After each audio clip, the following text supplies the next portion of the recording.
Cada mañana, de lunes a viernes, de 6 a 7, el día inicia buscando su plenitud. Adoración, oración, historia, escatología, apologética. Un espacio diseñado para edificar tu vida espiritual con el acontecer mundial visto a través de la palabra de Dios.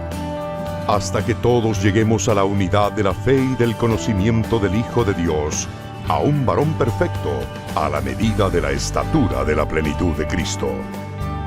Buscando su plenitud, con Frank Reinaldo Almonte.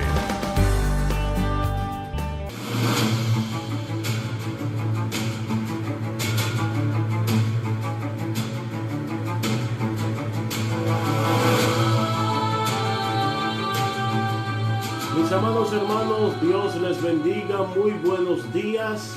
Me gozo en poder saludarles en esta mañana preciosa que nos regala nuestro Dios Todopoderoso, al cual damos toda la gloria y toda la honra. En el día de hoy llegamos a todos ustedes a través de la frecuencia 95.3 FM, con la cual enlazamos cada mañana.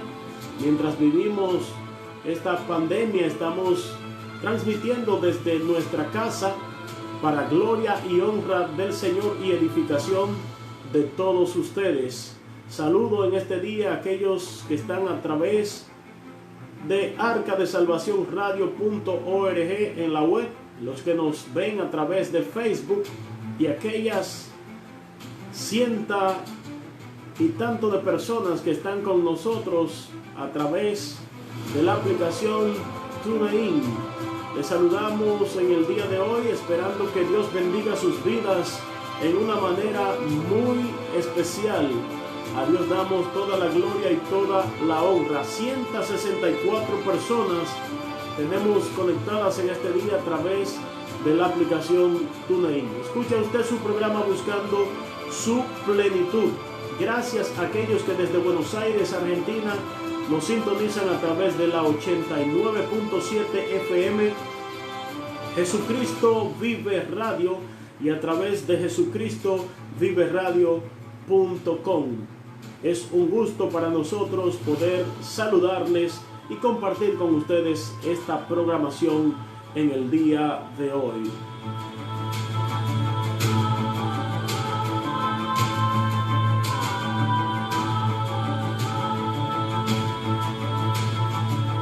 En esta mañana, mis amados hermanos, quiero seguir compartiendo con ustedes la segunda parte de este tema que hemos iniciado en el día de ayer: actualidad y nuevo orden mundial. Es un tema bastante extenso, pero ya hemos iniciado a compartir con ustedes en el día de ayer, y a manera de introducción tratamos en Génesis capítulo 11, versículos del 1 hasta el 9.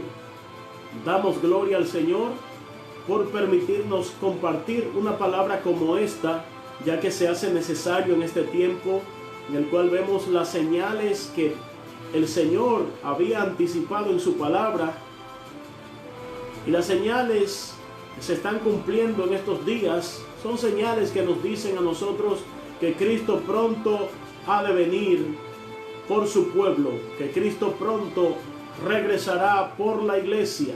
Bendito sea el nombre del Señor.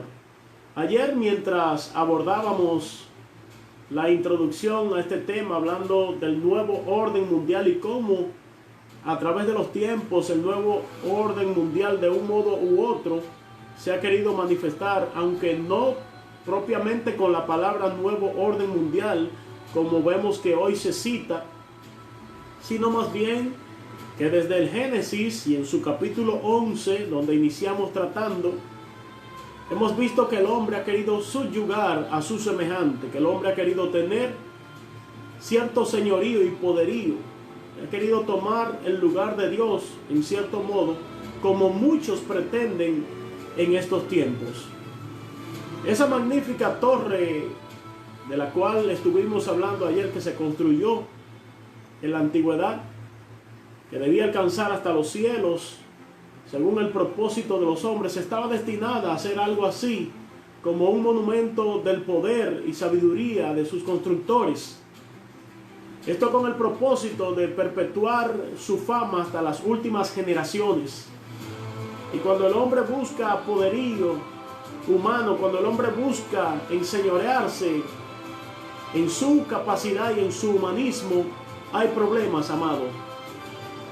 Toda esta empresa que ellos habían iniciado allá en Génesis capítulo 11 tenía un solo objetivo: exaltar aún más el orgullo de quienes proyectaban esta obra, apartar de Dios las mentes de las generaciones futuras y llevarlas a la idolatría.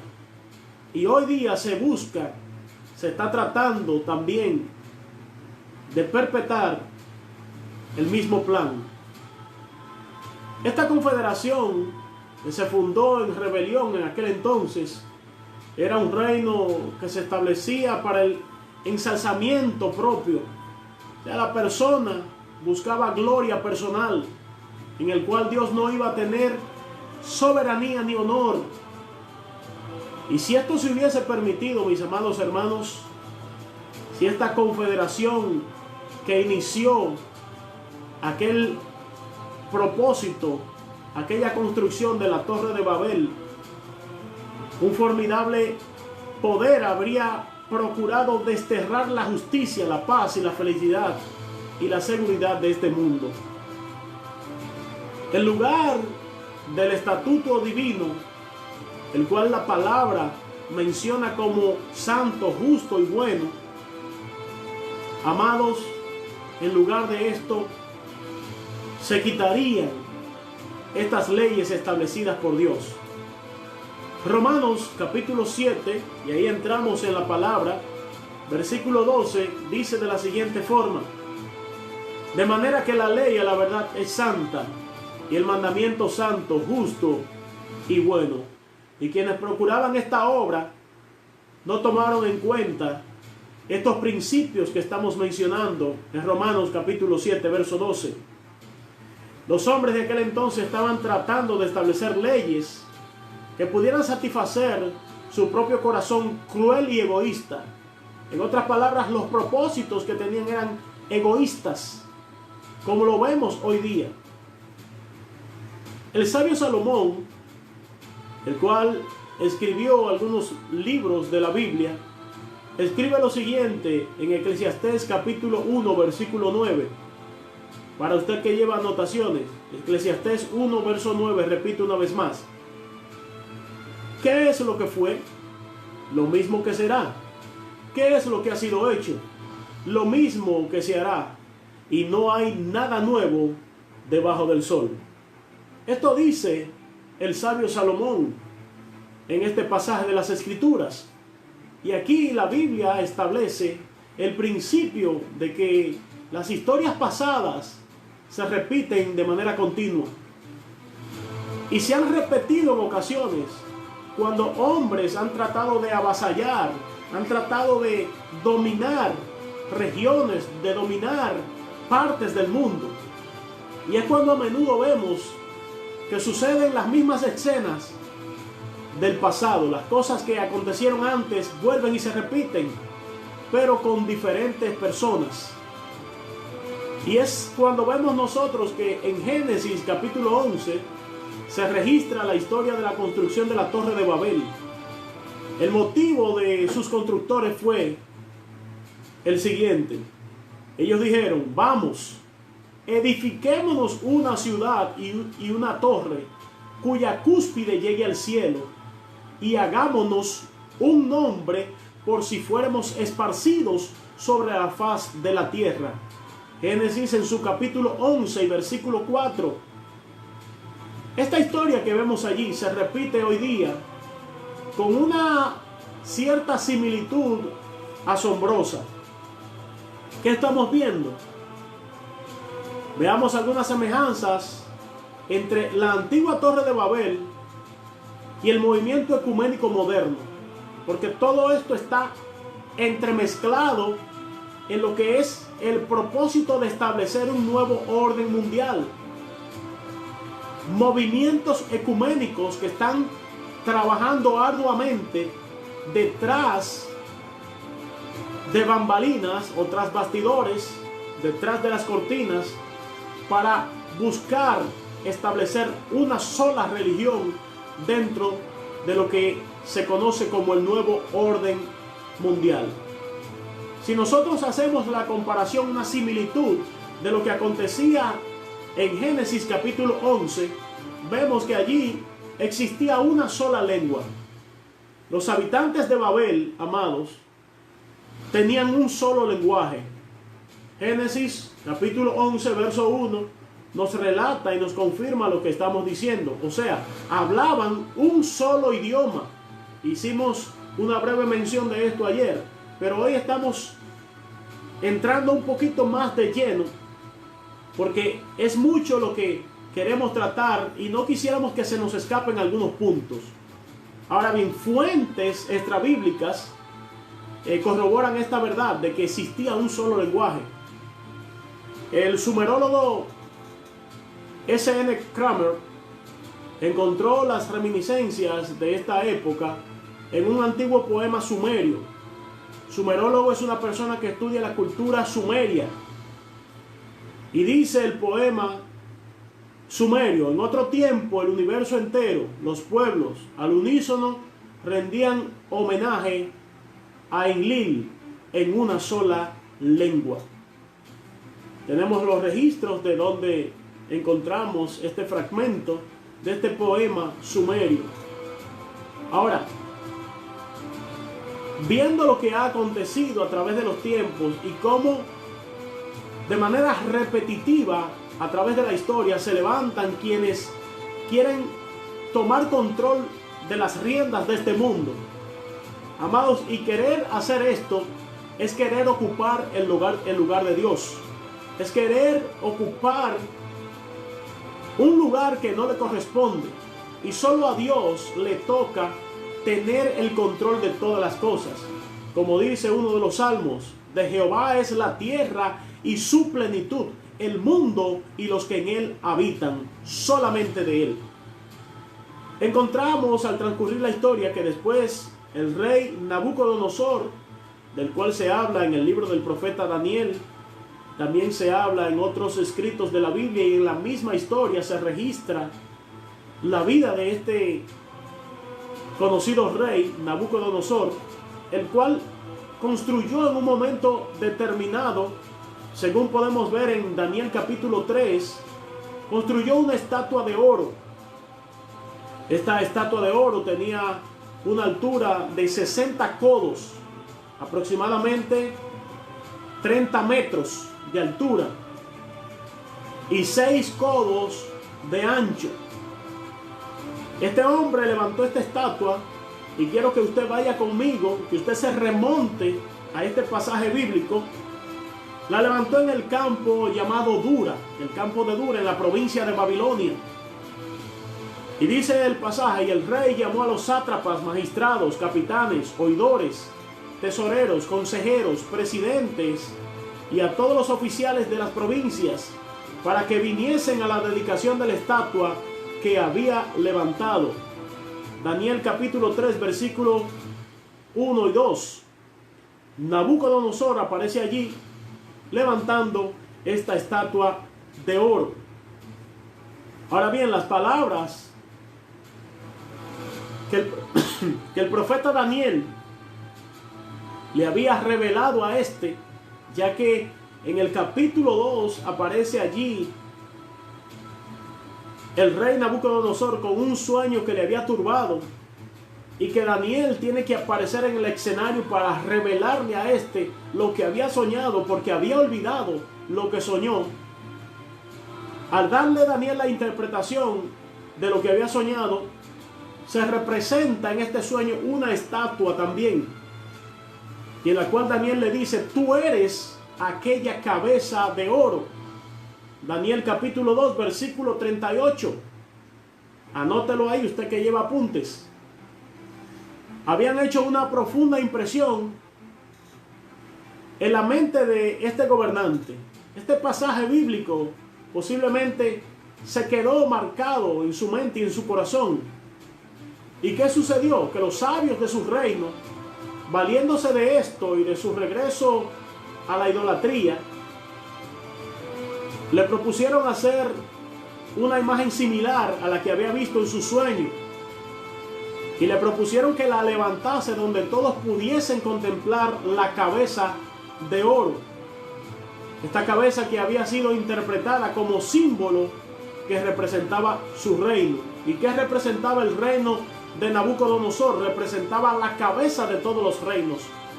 Porque según Daniel le dijo, repito una vez más en Daniel capítulo 2 verso 38, le dijo: tú eres aquella cabeza de oro, hablándole de los reinos que estaban representados allí en aquella estatua. Y recordemos que el primer reino que se menciona allí es el reino babilónico, luego se menciona a los medos y a los persas, luego aparecen los griegos y luego aparece el imperio romano, y un último reino que aparece en los pies mezclados con hierro y barro cocido.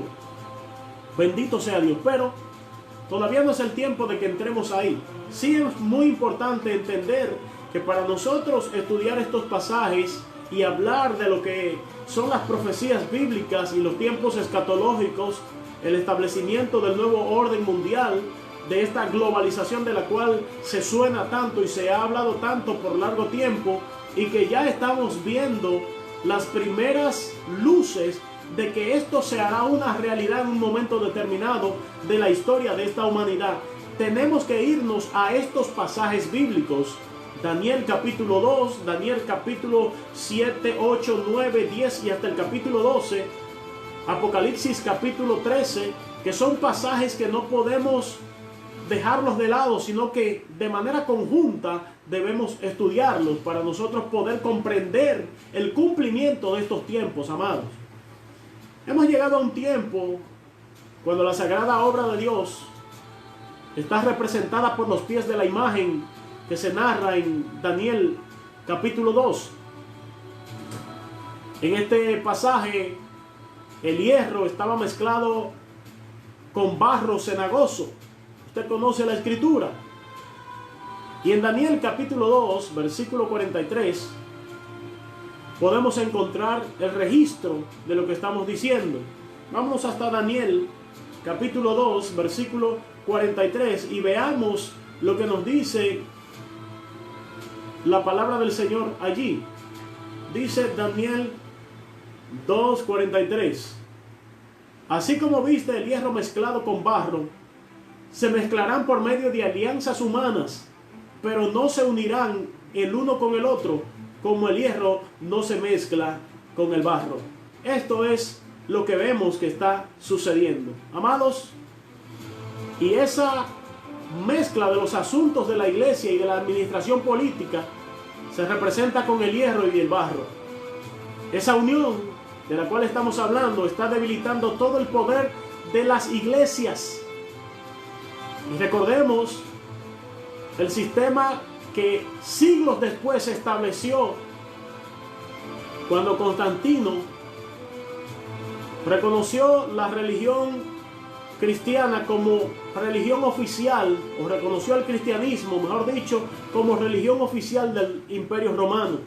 Esto ocurrió muchos siglos después. Ahora, esta aceptación en la iglesia del poder del Estado traería malos resultados. Y estos malos resultados, amados, los estamos viendo hasta el día de hoy. Los hombres casi han traspasado el límite de la tolerancia de Dios.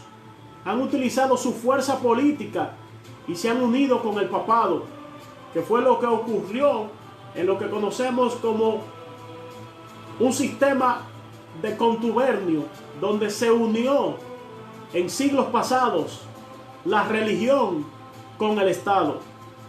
Pero sabemos que llegará el tiempo cuando Dios castigará a los que han invalidado su ley, y sus malas obras caerán sobre ellos mismos.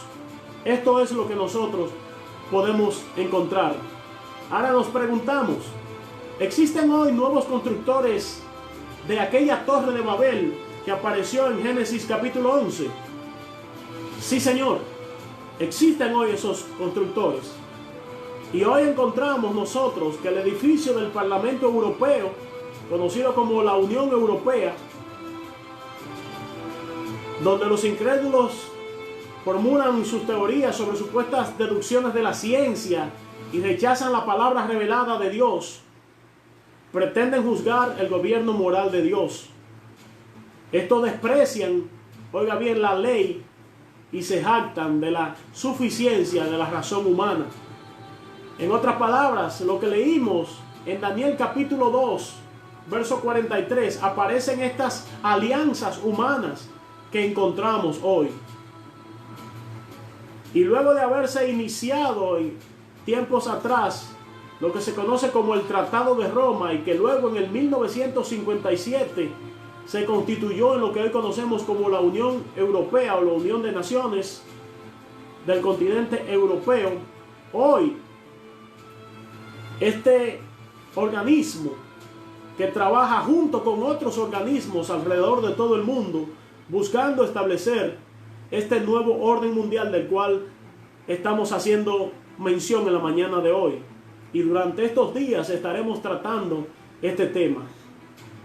Hay un detalle muy importante que quiero hacer mención de él, y es que el edificio en el cual están albergadas las principales oficinas de la Unión Europea, o el nuevo edificio del Parlamento de la Comunidad Europea, está construido en forma de la Torre de Babel.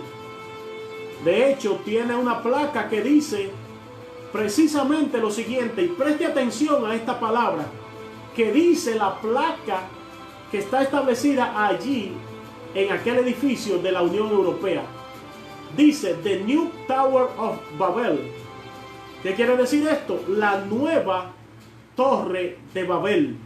Esto dice la inscripción en una placa que está contenida en aquel edificio. Esta tiene un andamiaje para dar la apariencia que está bajo esta construcción. ¿Cuál apariencia? La apariencia de la Torre de Babel. Fíjese usted, amado, el nefasto plan del enemigo y cómo los hombres están sirviendo de instrumento para que Satanás haga aparición por medio de la persona del anticristo. Ahora nos preguntamos, ¿qué es el nuevo orden mundial? En el nuevo orden mundial existen una serie de conspiraciones, una serie de planteamientos, y lo que se conoce como el plan tesis, antitesis y síntesis. El nuevo orden mundial, amados, es un plan diseñado por Adam Weishaupt. ¿Y quién fue Adam Weishaupt? Adam Weishaupt fue creador de los Illuminatis, encuadrado dentro de la moderna teoría de la conspiración para unir al mundo. Y sé que muchos escépticos, aún dentro de la iglesia, no aceptan esto de las teorías conspirativas, pero son reales y han existido a través de todos los tiempos, fraguando e intentando establecer planes en contra de la voluntad de Dios. Amados, y es aquí donde yo pretendo que entremos y tratemos algunos puntos interesantes. Pero ya no será en el día de hoy. Mañana continuaremos con la tercera parte acerca de todo esto que estamos mencionando, y hacemos mención de cada uno de estos puntos de manera detallada para que usted comprenda cómo a través de la historia se ha venido fraguando lo que hoy estamos presenciando como casi una realidad. Amados, el nuevo orden mundial es una realidad irrefutable que no podemos cambiar, no podemos negar esto. Y está a punto de aparecer el gobierno conocido como el gobierno del anticristo. Se están haciendo grandes esfuerzos para que esto se lleve a cabo. Pero antes, la iglesia está esperando que Jesucristo venga por la misma. Cada mañana, de lunes a viernes, de 6 a 7, el día inicia buscando su plenitud. Adoración, oración, historia, escatología, apologética. un espacio diseñado para edificar tu vida espiritual con el acontecer mundial visto a través de la palabra de Dios. Hasta que todos lleguemos a la unidad de la fe y del conocimiento del Hijo de Dios, a un varón perfecto, a la medida de la estatura de la plenitud de Cristo. Buscando su plenitud, con Frank Reinaldo Almonte.